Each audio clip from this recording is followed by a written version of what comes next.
एक प्रमेय देखिए बच्चों, ये पिछले एक वीडियो मैंने बनाया था लेकिन वीडियो रुक रहा था, तो इसलिए फिर एक बार से फिर देखिए। प्रमेय ये है, ये पिछले सालों में आया भी है सवाल। यदि फलन f(x) बिंदु C पर अवकलनीय है, यानी किसी बिंदु पर फलन f(x) अवकलनीय है, तो उस बिंदु पर यानी बिंदु C पर वह संतत भी होगा। यह प्रमेय है।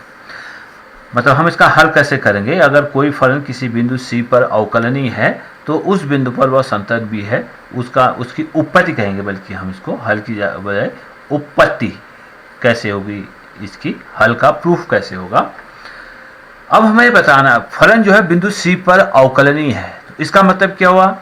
फलन f(x) x = C पर अवकलनीय है, अवकलनीय है। अगर ये इस बिंदु पर अवकलनीय है तो इसका मतलब ये हुआ कि इस बिंदु पर limit x tending to C f(x) minus fc upon x minus c, यानी बिंदु C पर फलन में फलन प्रथम चर में परिवर्तन और स्वतंत्र चर में परिवर्तन का जो अनुपात है, सीमांत मान, वो f' के बराबर होगा। यानी ये जो सीमा है limit x tending to C f(x) minus fc upon x minus c f' के बराबर होना चाहिए। ठीक है। तथा यदि फलन x = C पर संतत है तो हमें क्या दिखाना होगा? तो तब ये होगा कि C पर फलन का सीमांत मान यानी limit x tending to C f(x) बराबर क्या होना चाहिए? C पर फलन के मान के बराबर होना चाहिए, तभी फलन जो है बिंदु C पर संतत कहलाएगा। C पर फलन का सीमांत मान C पर फलन के एग्जैक्ट मान के बराबर होगा, तभी ये फलन जो है संतत होगा बिंदु C पर। ये तो एग्जिस्ट करता है, हमें दिखाना है कि ये भी एग्जिस्ट करता है। अगर ये सत्य है, यानी फलन बिंदु C पर अगर अवकलनीय है, तो हमें दिखाना होगा कि उसका जो सीमांत मान है उस बिंदु पर फलन के मान के बराबर होगा। तो यहाँ हम देखते हैं, स्टार्ट हम यहाँ से करते हैं बाएं पक्ष से, कि limit x tending to C f(x) इसका मान हम निकालना चाहते हैं। तो ये बराबर हो जाएगा, थोड़ा सा इसमें मैनिपुलेशन करते हैं, limit x tending to C यानी f(x) मुझे ये व्यंजक चाहिए, f' को प्रोड्यूस करना है यहाँ पर।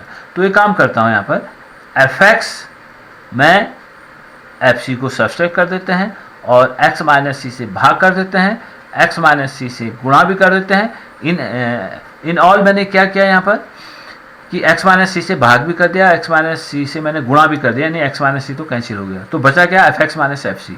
तो एक एक्स्ट्रा पद मैंने जोड़ दिया है यहाँ पर, f(x) माइनस fc था, तो माइनस f(x) यहाँ पर एक्स्ट्रा हो गया, तो धन fc भी यहाँ पर कर देते हैं। ये थोड़ा सा मैनिपुलेशन है। Limit x tending to C इसके आलोक में है, limit x tending to C f(x) minus fc upon x minus c into x minus c plus fc। तो एक्चुअली है क्या? Limit x tending to C f(x) ही है। अब ये वाला जो पद है ये f' हो गया, ये f' हो गया क्योंकि फलन का अवकलज बिंदु C पर अस्तित्व में है। अगर यही फलन का C पर अवकलज है तो limit x tending to C, इसको अलग लिख देते हैं, दोनों की सीमाएं अलग अलग लिख देते हैं, f(x) minus fc upon x minus c into limit x tending to C x minus c इसकी सीमा plus limit x tending to C fc। इन तीनों फलनों की हमने अलग अलग सीमाएं लिख दी हैं। दिस इक्वल टू, क्योंकि प्रोडक्ट और जो किसी फलन के योग और गुणनफल की जो सीमाएं होती हैं उनके सीमाओं के योग और गुणनफल के बराबर होती हैं, तो इसकी भी सीमा निकाली, इसकी सीमा भी निकाली, इसकी सीमा गुणा इसकी सीमा धन इसकी सीमा। अब ये वाला जो पद है ये f' हो गया। ठीक है, इस परिभाषा से फलन का अवकलज f' हो गया। और limit x tending to C x minus c, यदि x C की ओर अग्रसर हो रहा है, ये समझिए, ये x है, ये C है, ये x अगर C की ओर अग्रसर हो रहा है, ये जितने पास में C के अंदर होगा तो x और C का अंतर शून्य की ओर अग्रसर होगा, यानी x C की ओर अग्रसर हो रहा है तो x माइनस C 0 की ओर अग्रसर हो जाएगा, यानी ये 0 होगा। धन limit x tending to C fc, ये तो अचर है, अचर फलन है fc, तो ये x पर निर्भर नहीं करेगा, ये fc ही रहेगा।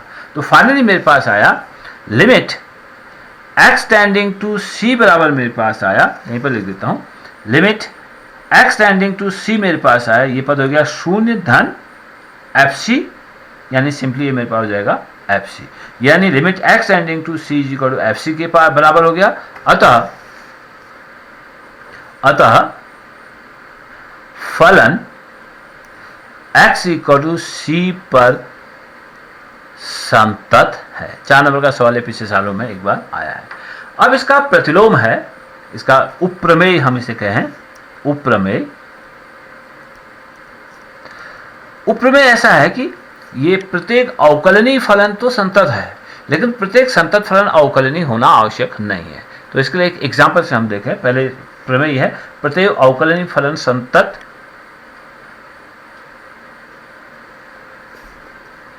प्रत्येक अवकलनीय फलन तो संतत होता है, तो प्रत्येक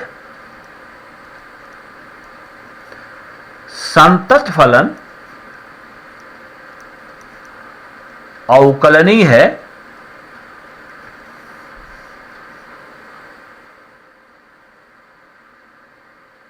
अवकलनीय, प्रत्येक संतत फलन अवकलनीय फलन होना आवश्यक नहीं है, आवश्यक नहीं है। कुछ संतत फलन अवकलनीय होंगे, लेकिन प्रत्येक संतत फलन अवकलनीय हो ये होना आवश्यक नहीं है। इसके लिए एग्जाम्पल देते हैं, उदाहरण देते हैं। मान लेते हैं फलन है F X equal to mod of X. हम जानते हैं कि जो मापांक फलन है वो अपने प्रांत में संतत होता है। प्रांत क्या है? इसका वास्तविक संख्याओं का समुच्चय है। लेकिन अगर जीरो पर हम इसका अवकलज ज्ञात करते हैं, इस फलन का x is equal to zero, इस फलन का अगर हम अवकलज ज्ञात करते हैं तो देखते हैं क्या वो अस्तित्व में है। x is equal to zero पर इस फलन का लेफ्ट हैंड डेरिवेटिव, जीरो पर इसका, इस फलन की परिभाषा चेंज हो रही है। जब x greater than equal to zero है तो F X equal to X है, जब x लेस देन जीरो है तो F X equal to minus X है, टर्निंग पॉइंट है। तो यहाँ पर देखते हैं कि इसका अवकलज अस्तित्व में है।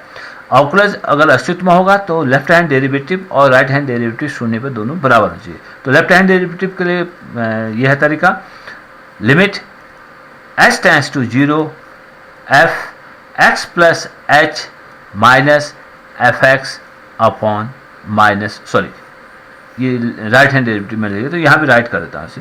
Right hand derivative equal to limit h tends to zero F X plus H minus F X upon H, ये राइट हैंड डेरिवेटिव है। अब हमें शून्य पर चाहिए तो x की जगह हम शून्य रख देंगे।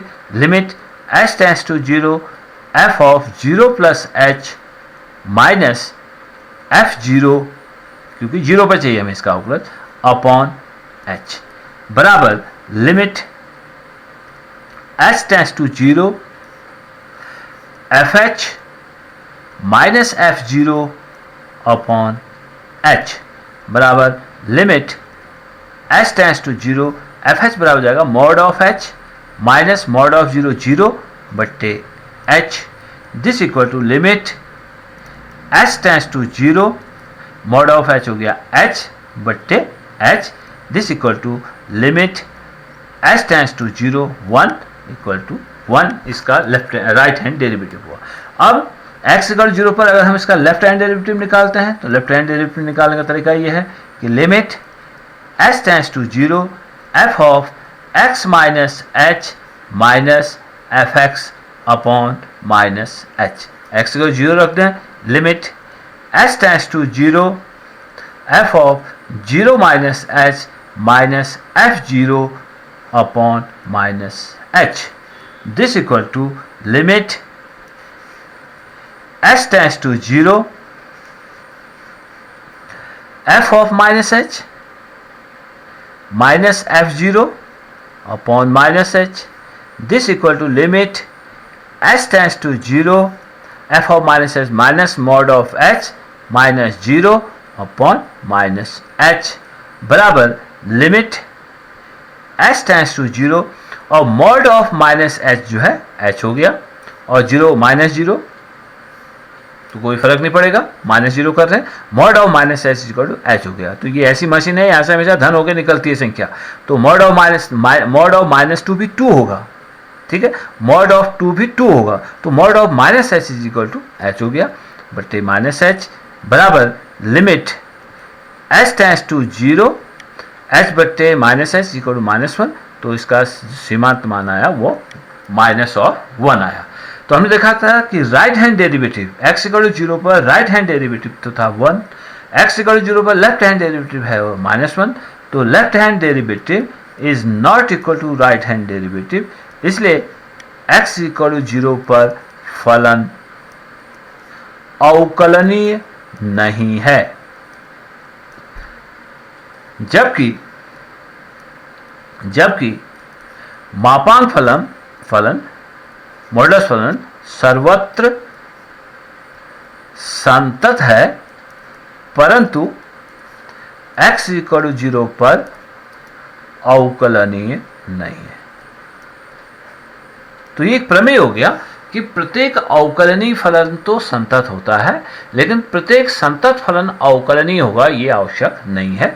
तो प्रत्येक अवकलनीय फलन संतत होता है, ये तो हम इस प्रकार से दिखाएंगे कि ये इन जनरल होता है, सभी अवकलनीय फलन संतत होते हैं। तो हम इन जनरल एक उदाहरण दिखाने की जरूरत नहीं है क्योंकि ये सभी में लागू होता है, लेकिन प्रत्येक संतत फलन अवकलनीय होगा ये आवश्यक नहीं है। तो इसको दिखाने के लिए हमने एक उदाहरण लिया f(x) mod x, ये x इक्वल टू 0 पर अवकलनीय नहीं है, जबकि हम जानते हैं कि मापांक फलन जो है सर्वत्र संतत होता है, और लेकिन ये हमने देखा है कि x इक्वल टू 0 पर यह अवकलनीय नहीं था। तो ये हमारे दूसरे भाग को भी इसने संतुष्ट किया।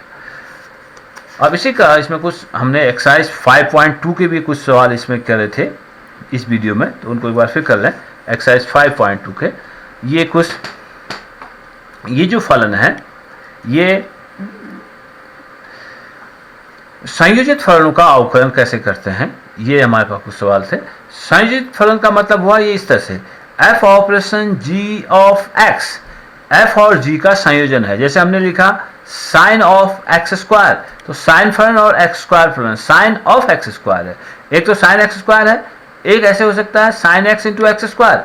यहाँ पर तो प्रोडक्ट रूल लगेगा, लेकिन यहाँ पर जो संयोजित फलनों को डिफरेंशिएट करने के लिए उसे चेन रूल लगता है। तो सबसे पहले बाहर वाला फलन डिफरेंशिएट होगा, फिर उसके अंदर वाला, सबसे पहले साइन फलन डिफरेंशिएट होगा, सबसे बाहर वाला जैसे f operation g of x है, सबसे पहले f डिफरेंशिएट होगा, f of differentiation of f of gx।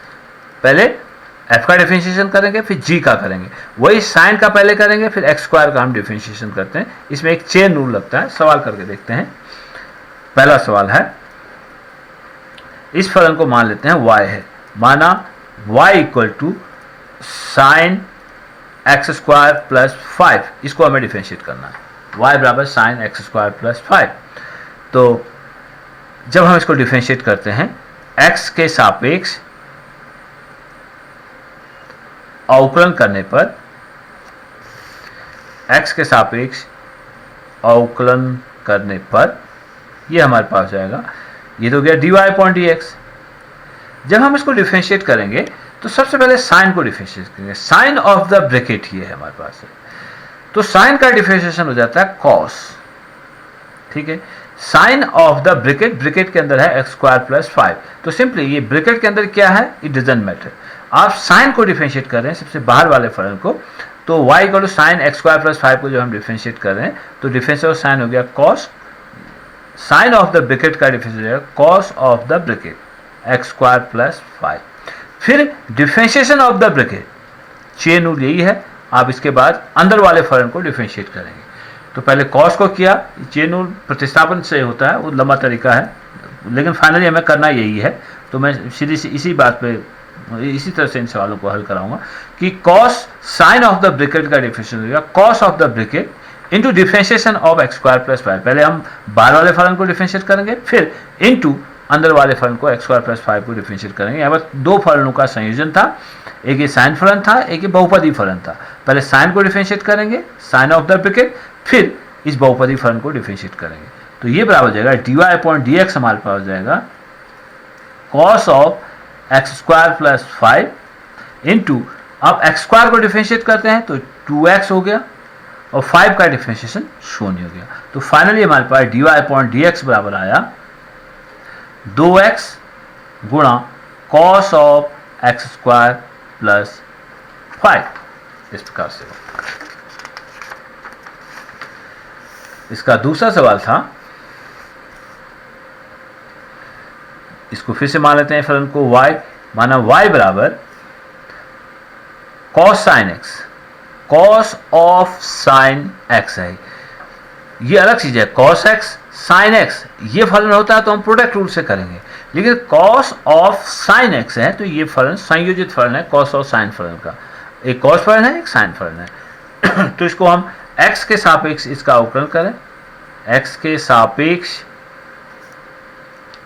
अवकलन करने पर तो dy/dx बराबर हुआ cos का डिफरेंशिएशन। पहले cos को करेंगे, cos of the bracket, bracket के अंदर क्या है उसको मैटर नहीं करना है, पहले आपको देखना है कि cos ऑफ द ब्रैकेट का differentiation minus sine of bracket जाएंगे, cos को डिफरेंशिएट करना है। ये क्या है, इसको हम चेन रूल में इसके बाद डिफरेंशिएट करेंगे। तो cos ऑफ द ब्रैकेट हो जाएगा minus sine of the bracket, और ब्रैकेट में है sine of x, into differentiation of the bracket sine of x, cos का differentiation into differentiation of sine x। तो dy/dx हो जाएगा minus sine of sine x into differentiation of sine x बराबर हो जाएगा cos ऑफ x। ये final differentiation होगा। अगला है तीसरा, साइन ऑफ, माना y बराबर sine of ax plus b, sign of ax plus b। फिर से जब हम dy/dx निकालेंगे, x के सापेक्ष को डिफरेंशिएट करें, x के सापेक्ष अवकलन करने पर तो dy/dx, पहले साइन को डिफरेंशिएट करना है। ये दो फलनों का संयोजन है, साइन और ax प्लस b बहुपदी फलन। तो साइन ऑफ द ब्रैकेट का डिफरेंशिएशन हो जाएगा cos of the bracket, bracket का मतलब ax plus b into differentiation of the bracket यानी differentiation of ax plus b बराबर cos of ax plus b plus, अब ax प्लस b को differentiate करेंगे, जैसे हम differentiation of ax plus b करेंगे तो हम पहले ax को डिफरेंशिएट करेंगे, differentiation of ax plus differentiation of b करेंगे, डिफरेंशिएशन ऑफ ax करेंगे तो a into differentiation of x हो जाएगा। और किसी भी अचर का डिफरेंशिएशन सदैव शून्य होगा, क्योंकि जब कोई फलन अचर है तो उसका मतलब ये हुआ, अचर फलन के लिए हमें पता है कि डिफरेंशिएशन है क्या, f' इक्वल टू हमारे पास है fx plus h minus fx upon x minus h है, लिमिट h टेंड्स टू 0, ये डिफरेंशिएशन है। अब ये फलन अगर अचर फलन है, किसी भी अचर फलन के, मान लिया मेरे पास fx इक्वल टू b ये फलन है, कोई फलन अचर फलन है, अगर ये फलन अचर है तो fx प्लस h भी b होगा और fx भी b होगा, यानी b minus b equal to 0, जो अंश है वो शून्य हो गया। भले ही स्वतंत्र चर में परिवर्तन हो रहा हो, लेकिन परतन चर में परिवर्तन शून्य होगा, क्योंकि ये अचर फलन है, इसलिए किसी भी अचर फलन का डिफरेंशिएशन सदैव शून्य होता है। दूसरा, x का जो डिफरेंशिएशन है, fx इक्वल टू अगर x है तो इसका डिफरेंशिएशन सदैव 1 होगा, क्योंकि हमें जानते हैं कि x की घात n का जो डिफरेंशिएशन है वो n x की घात n-1 है। अगर हम x को डिफरेंशिएट कर रहे हैं तो ये हमारे पास सिंपली हो जाएगा, घातांक यहाँ पर क्या है 1 इंटू x की घात 1-1, यानी 1 इंटू x की घात 0, तो x की घात 0 इक्वल टू 1, इसलिए जो तत्समक फलन है fx इक्वल टू x, इसका डिफरेंशिएशन 1 होगा। तो ax का डिफरेंशिएशन सिंपली हमारे पास हो जाएगा a गुणा डिफरेंशिएशन ऑफ x 1, यानी सिंपली हो जाएगा a। आगे में इस बात को देख लीजिए, अगर 2x का डिफरेंशिएशन कर रहे हैं तो 2, 3x का डिफरेंशिएशन कर रहे हैं 3, वैसे ax का डिफरेंशिएशन a और b का डिफरेंशिएशन 0 हो गया, इनटू है। तो सिंपली dy/dx हमारे पास आया a cos of ax plus b। ये एक और सवाल इसमें था कि y equal to sec tan root of x। तो ये यहां पर तीन फलन है, एक तो है रूट फलन, एक है tan फलन और एक है sec फलन।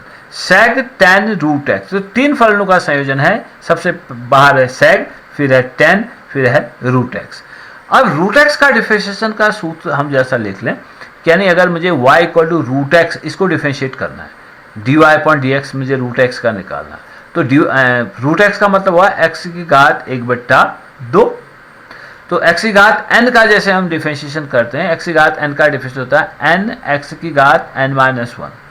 तो यहाँ पर n का घातांक का मतलब है 1/2 x की घात 1/2 ऋण 1 हो गया, बराबर 1/2 x की घात ऋण 1/2 हो गया। तो dy अपॉन डी एक्स बराबर हो जाएगा 1/2 x की घात 1/2, घातांक जो ऋणात्मक है तो नीचे आ गया, बराबर 1/2 वर्गमूल x। तो यह सूत्र हो गया कि डिफरेंशिएशन ऑफ वर्गमूल x को याद रखना होगा आपको, ये 1/2 वर्गमूल ऑफ x हो जाएगा, ये सूत्र हो गया। ये पहले भी हमने बात की होगी इसमें, लेकिन इसे फिर से रीइंफोर्स करते हैं और इसको याद रखेंगे कि डिफरेंशिएशन ऑफ रूट एक्स बराबर 1/2 वर्गमूल x होगा। तो dy अपॉन डी एक्स बराबर हो जाएगा, dy अपॉन डी एक्स बराबर, अब जब हम sec का डिफरेंशिएशन करते हैं तो sec का डिफरेंशिएशन होता है sec of the bracket tan of the bracket, क्योंकि sec x का differentiation sec x tan x होता है। तो sec ऑफ द ब्रैकेट, सबसे पहले sec को डिफरेंशिएशन करना, sec ऑफ द ब्रैकेट का डिफरेंशिएशन हो जाएगा sec of the bracket tan root x into tan of the bracket tan of root x। मैंने केवल sec को डिफरेंशिएट किया, सबसे बाहर वाले को। sec x का डिफरेंशिएशन होता है sec x tan x, इसलिए sec ऑफ द ब्रैकेट का डिफरेंशिएशन हो जाएगा sec of the bracket tan of the bracket into differentiation of the bracket के अंदर जो है tan of differentiation of tan of root of x। अब इसकी बारी आएगी, तो बराबर sec tan root x tan root x into, अब इसको डिफरेंशिएट करेंगे, ये फिर से दो फलनों का संयोजन है, यही चेन रूल है। सबसे बाहर वाले को, फिर उसके अंदर वाले को, फिर सबसे अंदर वाले को हम डिफरेंशिएट करेंगे। तो डिफरेंशिएशन लिखने का तरीका अलग है चेन रूल को, लेकिन फाइनली हमें करना यही है। तो differentiation of tan root x, तो tan को आप डिफरेंशिएट करना है, tan का डिफरेंशिएशन होता है sec स्क्वायर, तो sec square of the bracket, sec square of the bracket into, फिर उसके अंदर वाले ब्रैकेट को डिफरेंशिएट करेंगे, डिफरेंशिएशन ऑफ वर्गमूल x। सबसे पहले sec को डिफरेंशिएट किया, ये आया, फिर differentiation of tan root x हुआ। अब tan रूट x को, ये तो सल हो गया ये, अब tan root of the bracket को डिफरेंशिएट करेंगे, तो tan का डिफरेंशिएट होता है sec स्क्वायर, तो sec square of the bracket, फिर ब्रैकेट को डिफरेंशिएट करेंगे, ये बराबर हुआ sec tan root x tan root x into sec square root x